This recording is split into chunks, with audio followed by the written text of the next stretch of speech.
Good morning, guys. It is Sunday, July 13th. I'm getting right into a battle. I'm Dine. Call me Dine. Welcome to Part 5 of Let's Play Final Fantasy XVI Eternal Crystals.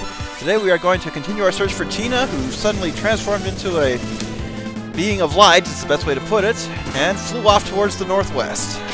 We're after her trail, and as we found out a little bit more about Locke's past in the town of Cahollingen, we also found out that Tina heads south from there.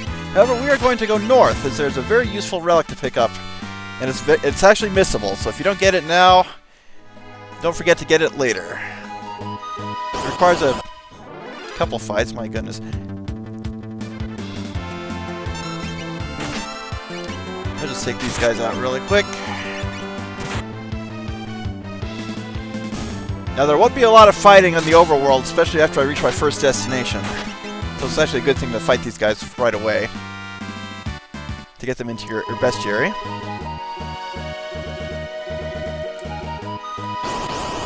Oh, we want to head north to the top of the continent. We fought these guys already.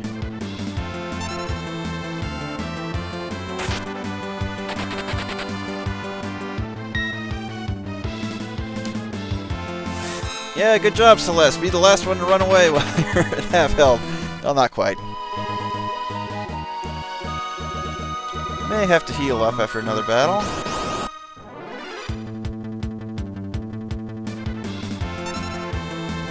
Now this video is mostly going to be set up for the next one. We will advance the plot a little bit. But the next video is actually the one I've really been waiting to do since planning out this whole project. If we come into this little hut, it seems like nothing at first. Examine this pot. A hero ring. A relic that increases both fight and magic damage. Very useful to give to Edgar, as it affects his tools very well. We can't let the world become too peaceful. People are at their best when they're at war. My Colosseum will be a monument to war! If I can ever get help I need to finish it, that is. So take note of that, old geezer. He will play a part later on, but not for quite a while. I'm going to do a fight in the forest because there's a unique enemy in here. Excellent. We got them all at once. Actually, we want to take care of the cockatrices because they can petrify you. Now, the Wind of Days will confuse enemies, but does not damage them. Better just stick with the Dragonstone.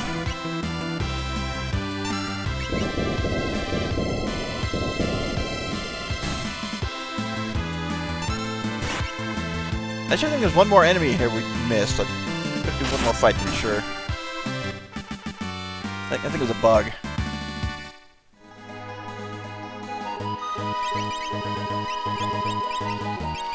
Yep, Celeste, you're our only healer. You got plenty of MP. Come on, give me the enemies I want. I'll just give it one shot. If I don't get it, we'll move on. There we go, the Rock Wasp.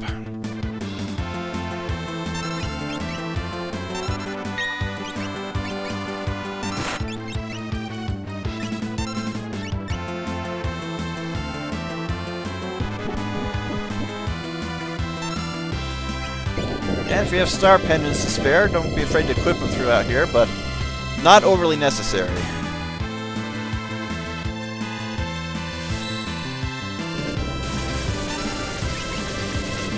Once again, I always bring Edgar and Mash along here because they're all enemy attacks.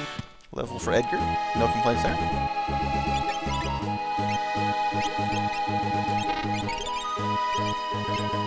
Now, time to enjoy the best overworld transportation we have to offer. The chocobo stable scattered throughout all the world. They can travel across plains, forests, and deserts, and you will not fight any enemies. Plus, you get some of the best traveling music ever.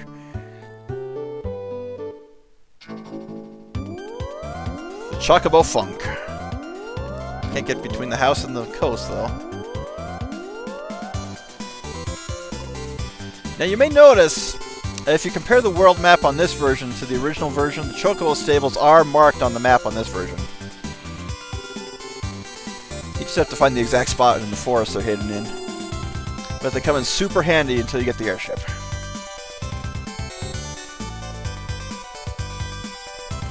Now our actual destination is directly to the east of us, but I want to stop in Jidor, double check equipment, and try and pretend there's a hint of I don't know where I'm going.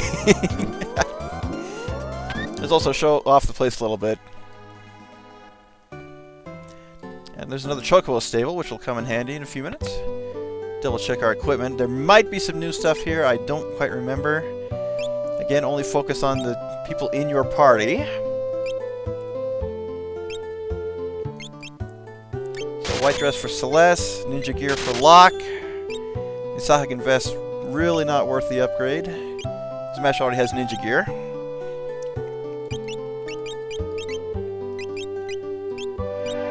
Nice boost on the white dress, especially in speed. And ninja gear for Locke. Double check the weapons situation. This further north. Should have enough consumable items to get through the next area as well.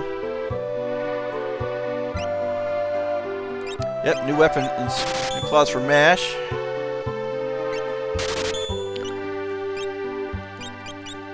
And I honestly don't know if Locke can throw these things or not. Let's buy a few and find out. I got plenty of money. Now that Thief Knife for Locke didn't last long, of course, but in terms of battle power, a greater boost, but everything else is still better. Not worth the trade-off at this point.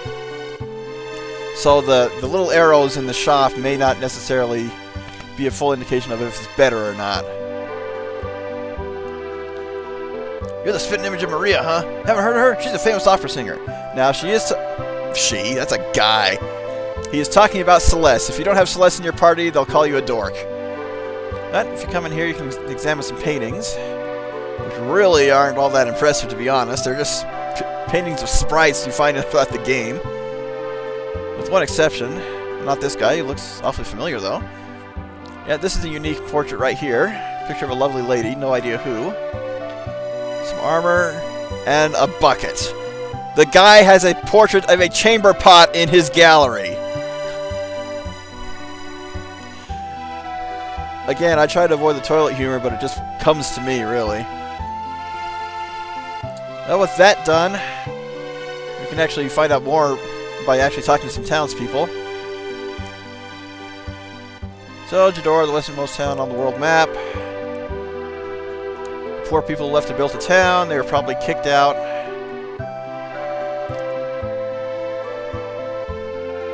So, Ozer's obviously the richest man in town. He's the most furthest north in the city. So, a girl wrapped in fire sped off north into the mountains. So, there is our next destination. Maria, the opera singer, is gorgeous. Now, inside here is the infamous auction house. The first instance in the Final Fantasy series. Not worth going to yet. You can get a few items, a few relics. Maybe worth getting at this point, but you won't get the better stuff until later, so we won't cover it until then.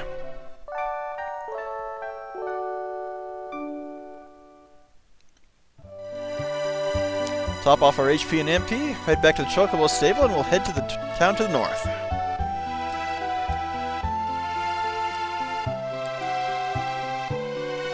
Unfortunately, we will have to walk back.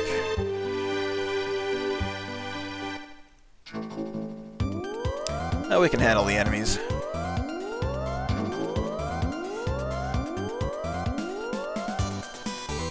Now it feels kind of weird riding the Chocobo on my controller because the directional pad isn't quite the 4 cardinal directions. It's half directional pad, half analog stick. So it's unusual controlling the Chocobo like this.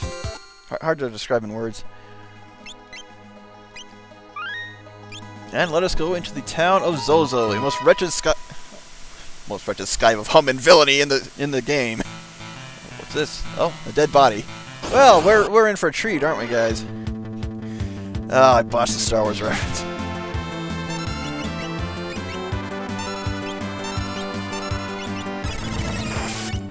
Yep, this is the first area where you can encounter enemies that routinely use magic against you. One of the reasons to bring Celeste is if she can act first and use her runic, very, very handy to have her.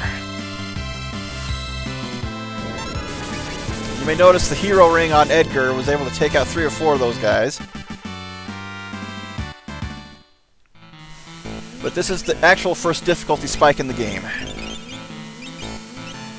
So, have some tents. Now, if you talk to these guys, Clock second hand is pointing to 30. Everyone in town except for one person is a compulsive liar.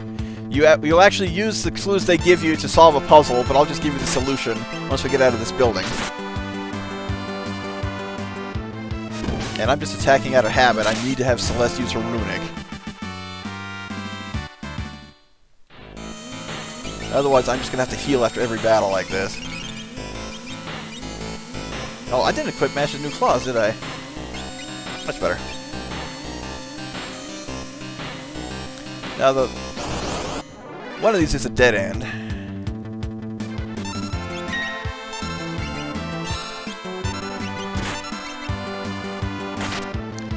But Celeste will be our main support healer while the rest will fight.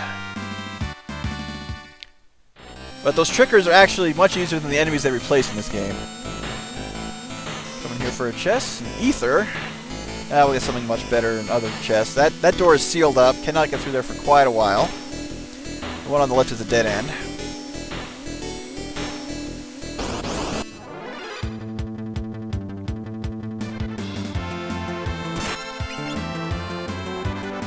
Have mash attack first.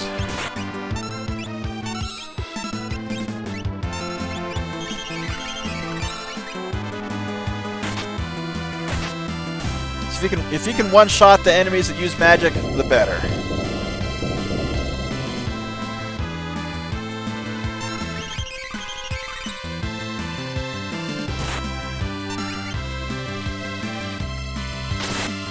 You may notice Locke is stealing quite often with that thief knife. Very handy. He has not failed a steal attempt yet.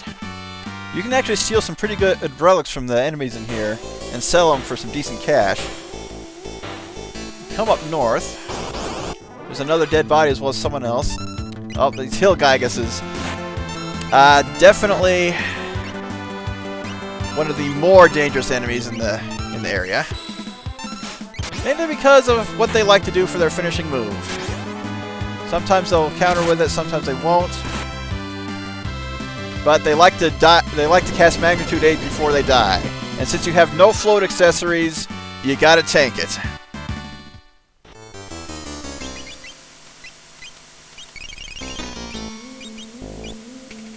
Another body. Here's the only guy who tells the truth in this area. You'll find that out later. But even though he's giving us a warning, that's exactly what we need to do. Now this is the puzzle I was talking about, where you have to talk to all the liars, narrow down the correct time. But the hour hand is on 6, the minute hand is on 10, and the second hand is on 50. And for that, secret passage opens, another chest with a very, very useful tool regardless of what version of the game you're playing.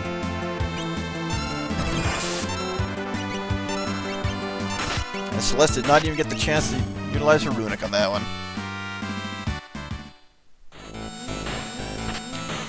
Got the Blind Thunder, another tool for Edgar. It's actually the chainsaw in the original version, but it's just as useful in this one because it attacks all enemies and will blind them. Super useful against enemies that do physical attacks. Especially because they fixed the evasion bug in this game.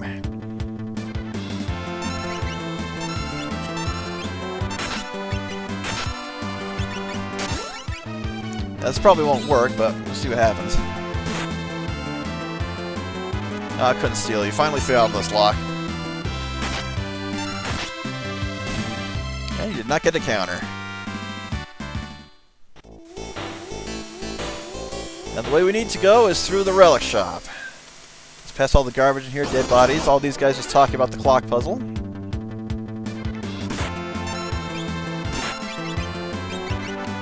These guys with Blind Thunder. Oh, thank you, Mash. And they probably won't be able to hit us again. Ironic that I stole goggles from them, too.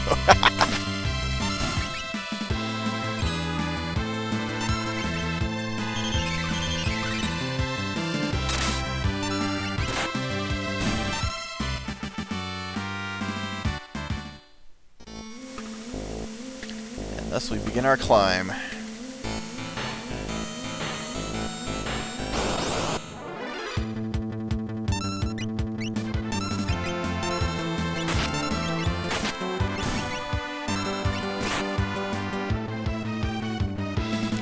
Now in here you got, of course you have the line of people coming in. You can talk to every single one of them for tips on the clock puzzle.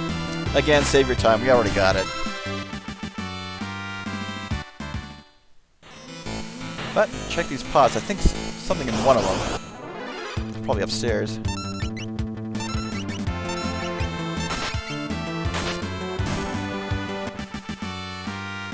I'm going to do a little rearranging. You may notice that whenever we get a preemptive strike, the person at the bottom always goes first. I want to put Celeste in front there. Actually put Locke at top. That way my main damage dealers will get to go first. And you got to walk through these guys. And they're too slow. Put on some sprint shoes!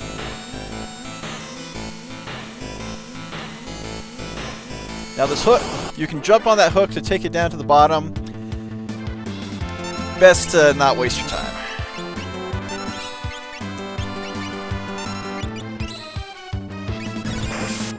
Thank you, Celeste.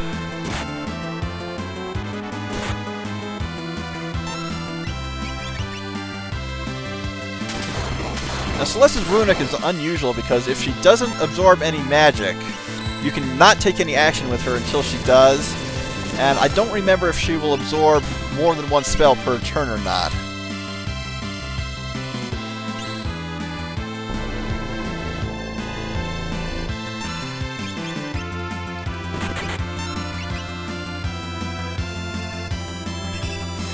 Looks like just that one, okay. And goodbye, Edgar.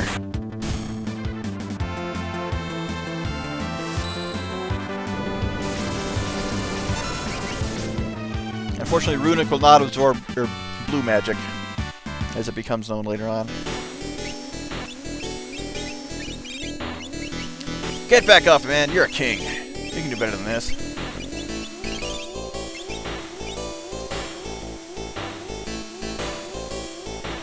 Now, up here is actually a dead end, but some treasure. Another black belt. In case you want to have another counterattacker, not bad to have.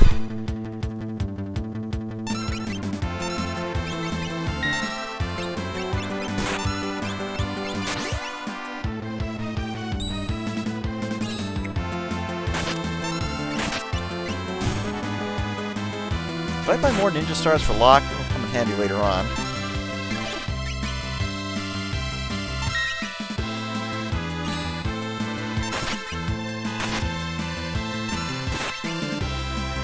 He countered.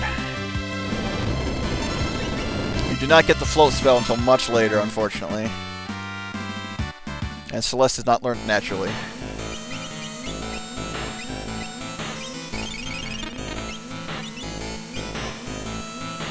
So, remember what we were talking about going between buildings? This is exactly what we have to do.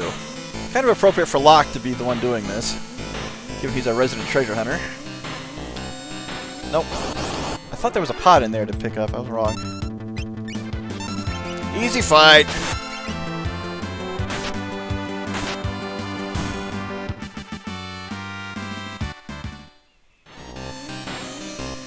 One of those battles that's not worth editing up because it's so short.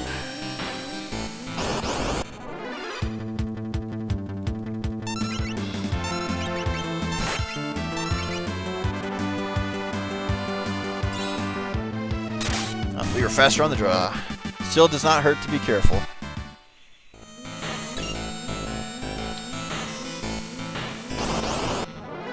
Now, one thing I noticed about these games is you get so many items in pots at the beginning, and then as you go throughout the game, you just get less and less. Don't want to attack my own party there.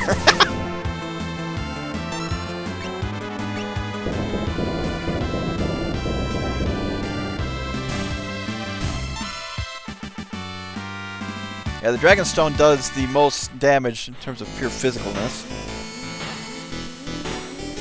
Back to the relic shop.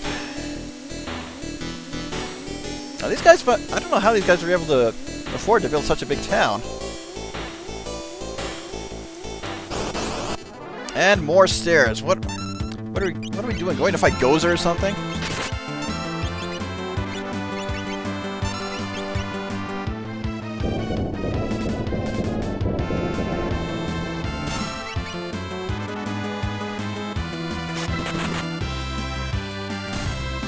That still does about the same damage as Rising Phoenix. Of course, it could be worse. There could be more thieves and lowlifes climbing these stairs, blocking our progress.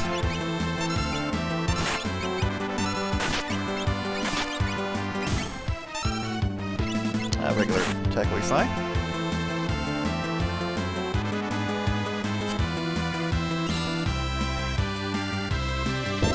Now the downside about the black belt is if the enemy misses, he still won't counter.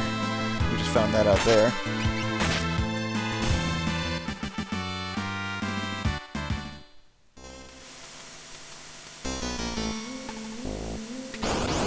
I was hoping to get out before we fought them. No such luck.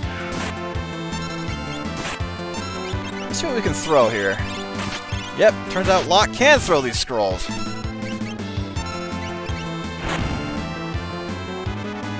Not overly powerful in terms of damage, but nice to hit all the enemies.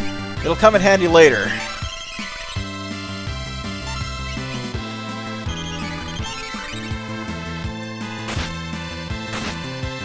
Now these tricker enemies are also in Final Fantasy IV. Of course, using that sprite is one of the clear indications, but they will scan themselves and notify they're weak against lightning. Do not use lightning on them.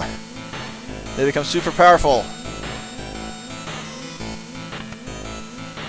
And another treasure. We got a fire knuckle. Mash's best weapon for the first half of the game. Look at that! Look at that boost. That is awesome. You may notice no save point along here. Can we do anything in this room? We cannot. So heal up fully. This is gonna. We got a boss fight right in front of us, and usually a bit of a pain. Good day, gentle folks. Can I be of service? I hate fighting, so I'd better let you pass. I'm wandered in 12 galaxies. You'll be dead. Now we have a Ronin.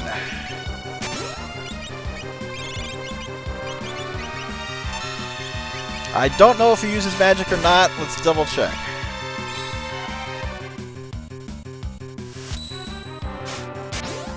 See what we can steal from him while we're at it.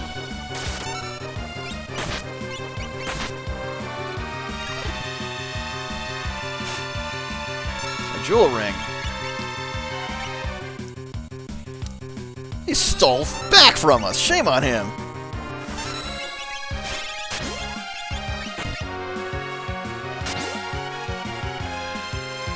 This guy's actually proving to be easier than his counterpart in the original game.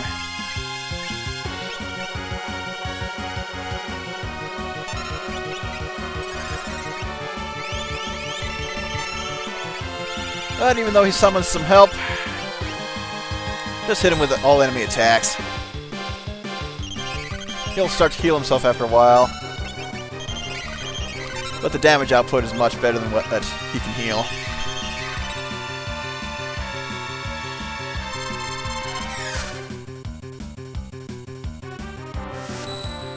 These 3 attacks will definitely finish off the Cobras.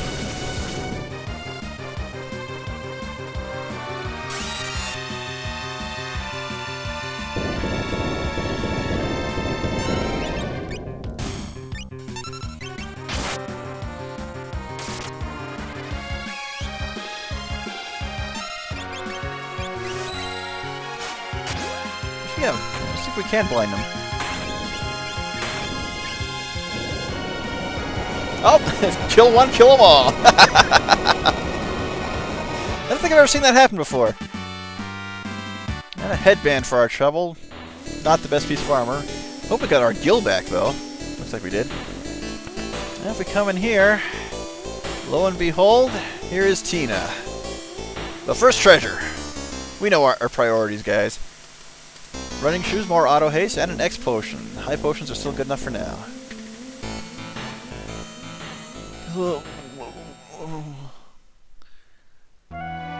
Tina? Tina! She's scared, you know.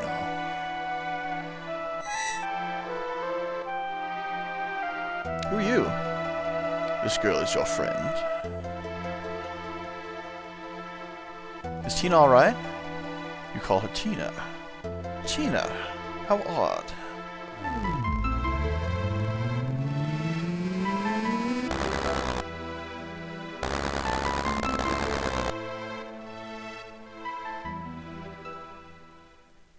She is undamaged, but I fear she can't understand you.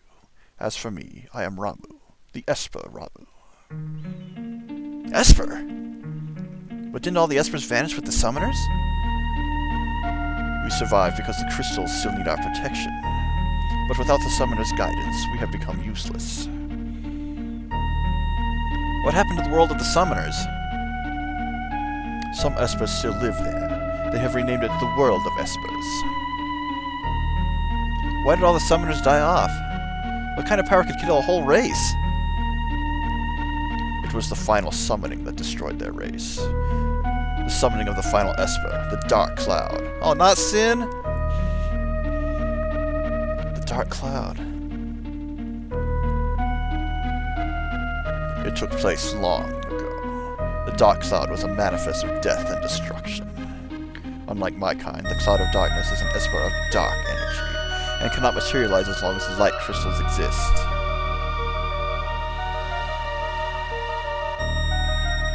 All the summoners gathered to call the final Esper that would seal the crystals forever.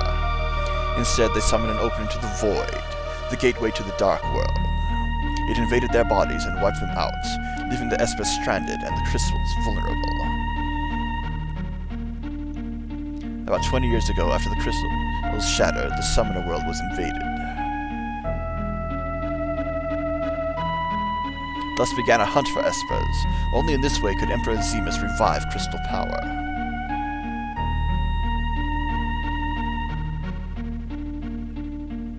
In response to this, we erected a doorway and threw the humans out.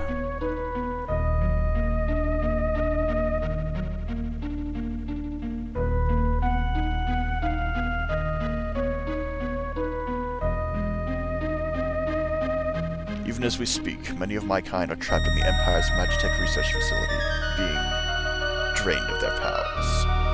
I fled here to avoid a similar fate.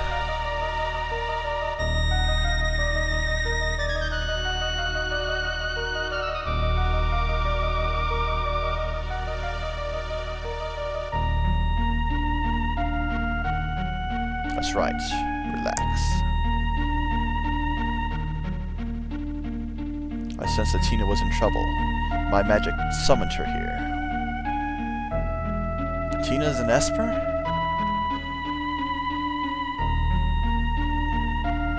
No, she's actually quite different.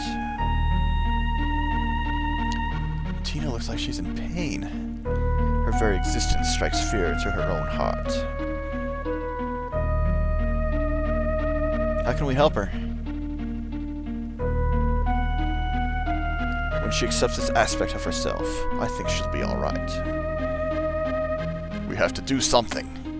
And free those of my kind imprisoned in Zemus' Magitech research facility.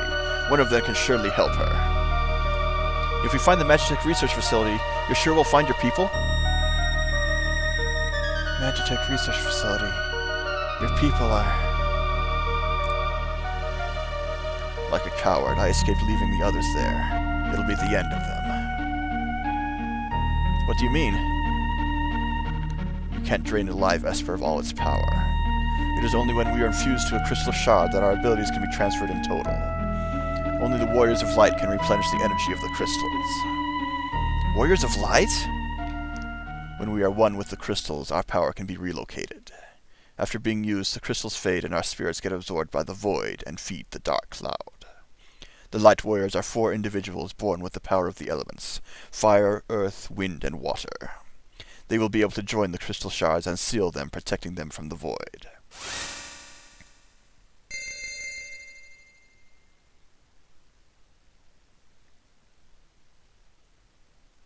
These are my comrades who fell while escaping the Empire, and I will give you my power as well.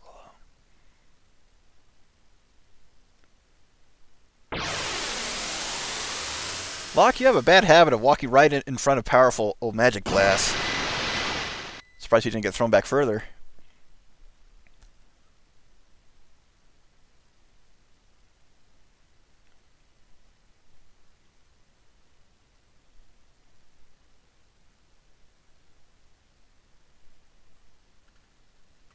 Old man, are you really gone?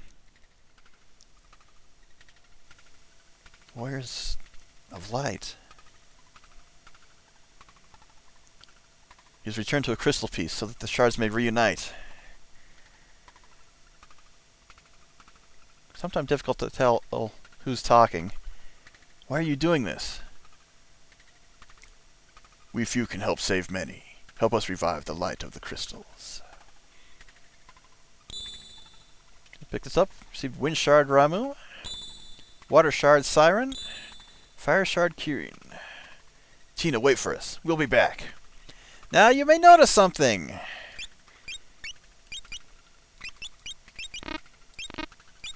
Cannot open the skills menu with everyone. You open it with mash. You cannot equip espers. Only people who can use magic can equip espers in this version. So therefore, only the magic users get the level up boosts. But as you can see, Celeste already knows a few of these spells. Give her Siren first. She's the only one who can equip espers at the moment. Not much more we can do here. We have to find a way to help his friends. Everyone here? I was thinking. Let's talk on the way.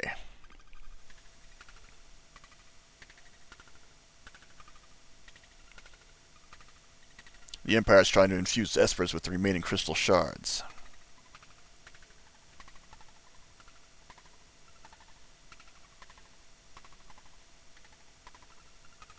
This can't be true. Celeste?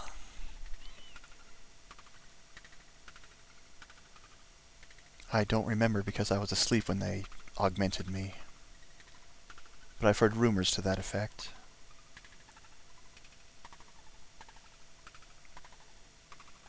Whoa, they have a teleporter. And we're going in. We'd best split in 2 groups. We still need to beef up our defenses in Narsh. Indeed. How'd they do that? I'll go to the Empire. I know it well. But alone? Don't worry, I'll go with her. Lock.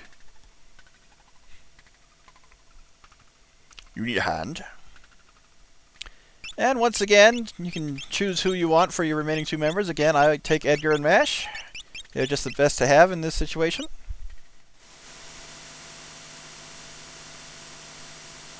Please wait for us in Narsh. We'll find our way back safely. If you wish to change group members, head for Narsh. So, how are we going to get there? The Empire's on the continent to the south.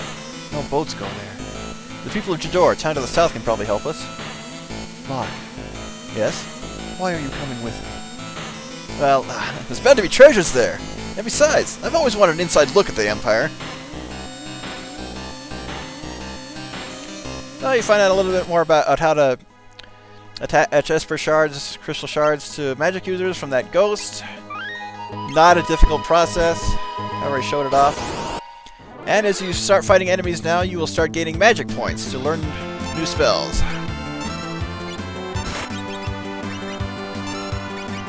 And let's head back down to Jidor. Again, gotta walk. But learn a little bit of magic on the way.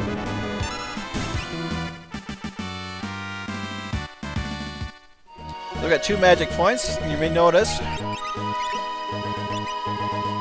If you look at that, she is at the magic points multiplied by the multiplier. So she has learned 20% of sleep, 60% of mute, 17% of slow.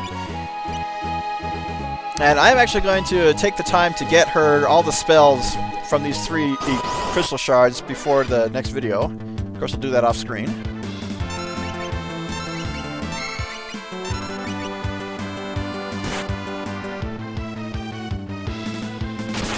But most of the time for the early portion of the game, you will be lucky to get more than 2 magic points per battle.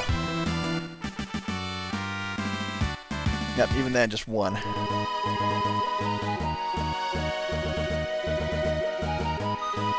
But usually forests and deserts have more difficult enemies, greater number of enemies. You can often get more magic points in there.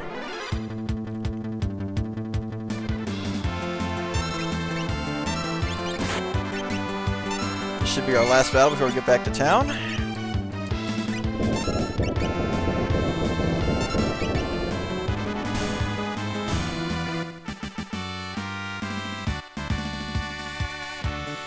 Level ups and some free weapon drops. No complaints there. Before we continue on, we actually do need to go to Ozer's house. fully heal up first. 250 gil per night. Lights out? Always like that. Sounds like he's going to knock us out and steal our stuff.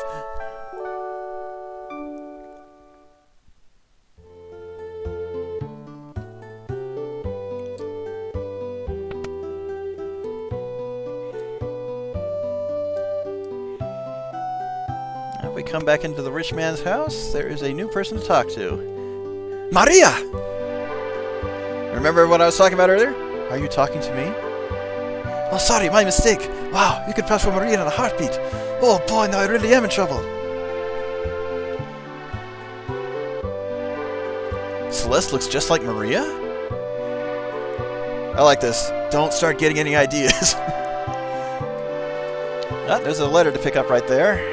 Okay, he doesn't say anything new. Oh, we took it up. That person dropped it off. He's the director of the office here. Everyone just calls him Impresario. He's been in a tizzy ever since that letter arrived. My dear Maria, I want you for my wife. I'm coming for you, the wandering gambler. Who's this wandering, what's his name? You born on a farm, son?